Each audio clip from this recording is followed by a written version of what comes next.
kind of leave this up for both of you guys, however you guys want to address this. What led you guys to decide to make your future DDS platform? Like, what motivated you guys to go and deciding to do that? So yeah, the story is actually kind of funny. Tyrell and I, we were literally just sitting in our apartment when we were in Miami, and we were really looking for, just some type of feedback or some type of opinion on the dental school process. And it was funny because this was the time before the dental influencer, right? So we always joke about it. There was literally one girl on YouTube, Brittany Laura Watu. Smiles. No, Brittany Watu. Oh, Brittany. Oh, Brittany Watu. You're right. You're right. Actually, I do know her too. Okay. Okay. Go ahead. Go ahead. Brittany goes to dental school, and she was literally the only person that we could find who had uploaded videos on a consistent basis. And granted, even though she did an amazing job, we decided, hey, why not, give another perspective? Just because, we were so thirsty for the information that we knew other people would be eager to receive it as well. And so, that kind of just lit the match, and we went from there. And she's like, I think, having worked in her second year now. Is that right?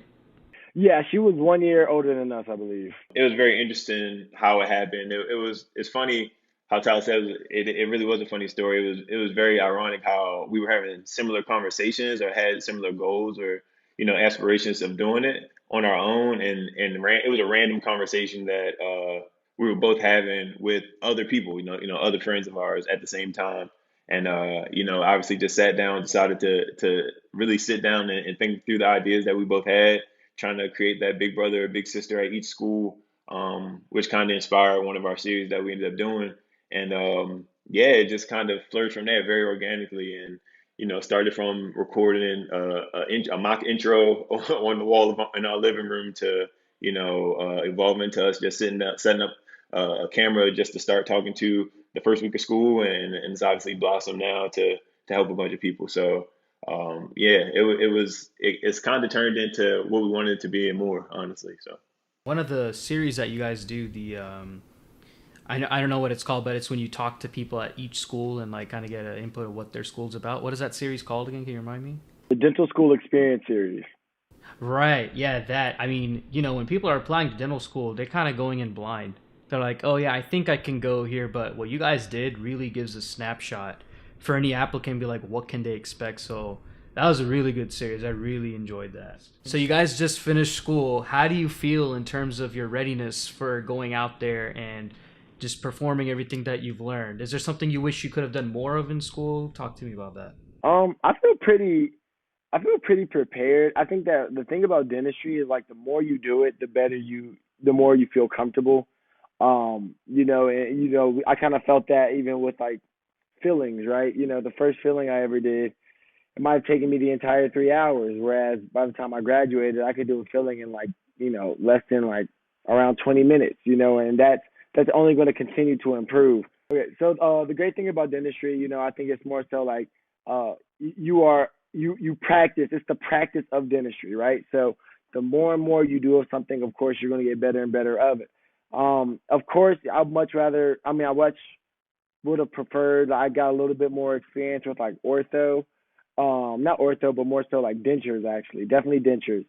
I think that we had to do around like 3 arches, and I just feel like dentures specifically. There's so many different aspects that go into a good set of dentures that, granted, Tufts did a great job in teaching us, but I think it's one of those things where it's like you just have to feel, you have to be with your patient, you have to talk to your patient, see how it feels on them. I think it's one of those type things, and I wish I had a little bit more experience with that.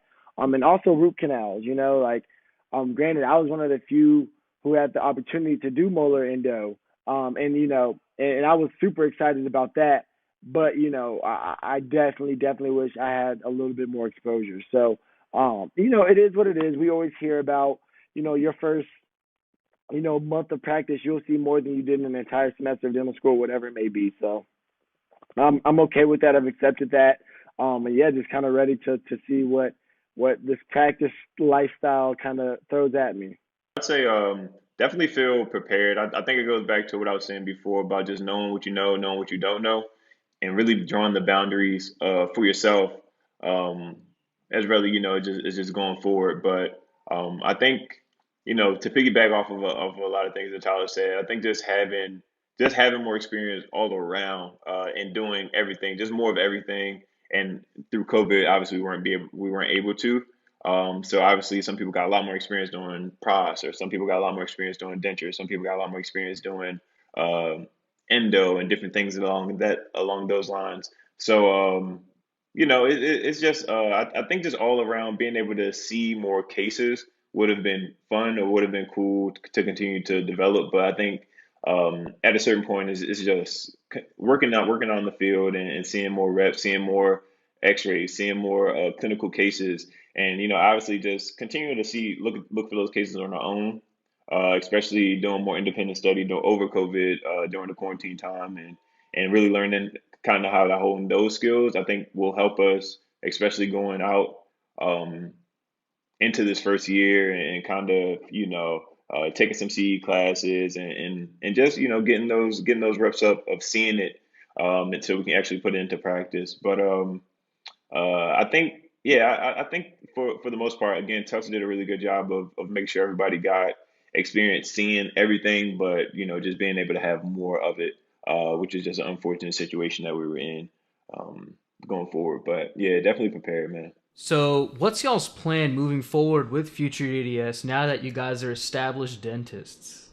Oh yeah, yeah. So like kind of like what Terrell was saying, like it's gonna keep going. Future DDS is bigger than Terrell and Tyler. We set out to create a platform of pure inspiration, and so we are constantly looking for more stories to inspire. We're constantly looking to provide more value to our audience. Terrell and I's involvement with the platform is going to continue as well. Granted, now we have a different perspective, but it's definitely a perspective that some dental students or even pre-dents will want to see. What's it like to be a first-year dentist?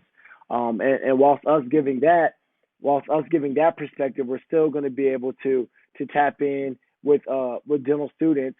We actually have a intern. His name is Nick, and he's literally going through the process of taking his DAT, and doing his application and getting into dental school right now. So once he crosses over, once again we'll be right back in the pit of it, right back in the early stages of dental school, so that we can continue to provide fresh information and fresh resources to the general public. Yeah, I think definitely Future DS is something that we want to continue to grow. Obviously, it's something that we want to do. Obviously, giving hands-on or real-time advice to dental students. So, unfortunately, like you said, we are past the point of being able to give first-hand advice, but we definitely have a great team. Continue to build, bring more people in who will be able to provide that perspective, and continue to build that community through forums and different type of projects, or series that we do on our page, to potentially one day doing different events and different things of that nature. So this is not an ending, just maybe like a checkpoint of maybe not having our perspective on a weekly basis of what it's like to be a dental school student, but again, just to be a first year dentist, and eventually both of us have aspirations to be owners, and do a bunch of other things in the field. So yeah, so it's going to be an interesting journey, and again, just continue to give that new, fresh, organic, and just authentic perspective of what we're going through, and real time decisions, and real time development. So. What would be one thing you'd like to leave any pre-dental student out there with that's getting ready to apply to dental school or interested in dentistry? I would really say, like, if you know this is what you want to do, just don't give up. Like, through our platform, Future DDS, we've heard so many triumph stories, right, of people, who had their back pressed against the wall, and they literally made their dreams become a reality. So definitely keep going, keep working, and sacrifice. I think this takes a lot of sacrifice. Dental school takes a lot of sacrifice. Your dreams are going to take a lot of sacrifice. So just make sure you're ready to put in the work. But if you really want it, nothing can stop you. Would want them to know, everyone's journey is unique to themselves. So you'll definitely see so many different people around you, who will be, maybe know that they want to be dentists right off the bat, and be striving for it all through undergrad. Other people who may pivot from going to med school. Other people who just find dentistry by knowing the family, friends, all of these different things. So make sure you run your own race and don't necessarily look around to others to kind of compare yourself, but look to others to inspire you and kind of get ideas of how to improve and just learn more about the field as much as possible. So, getting out there trying to study, not study, but shadow, as well as, just having little study groups for people that are taking the DAT, just meeting up and hearing about if they're going to different college tours, trying to find an impressions day or something like that. Um, I think just going out there and just continuing to expose yourself to the field would be the one thing I say. Just continue to expose yourself, and you'll be fine. You'll find your way. Um, you'll find your unique jersey, your unique journey to dentistry and to dental school. So. I'm sure excited to see how y'all's uh, journey is gonna lead you guys after dental school. Looking forward to the content that you guys are gonna be sharing out. And I appreciate you guys sitting down with me and just having a conversation about what's going on, you guys, with after school. Of course, man. Of course. We appreciate you for the opportunity, man. Yeah, man. Thank you for this opportunity, man. Continue to do great work as well. Also, you guys, make sure to be subscribed to FutureDDS. They're going to continue pumping out great content, and it's going to be a lot of educational stuff for everyone out there that's interested in dental school. Thank you guys. See you guys in the next one. Take care. Bye.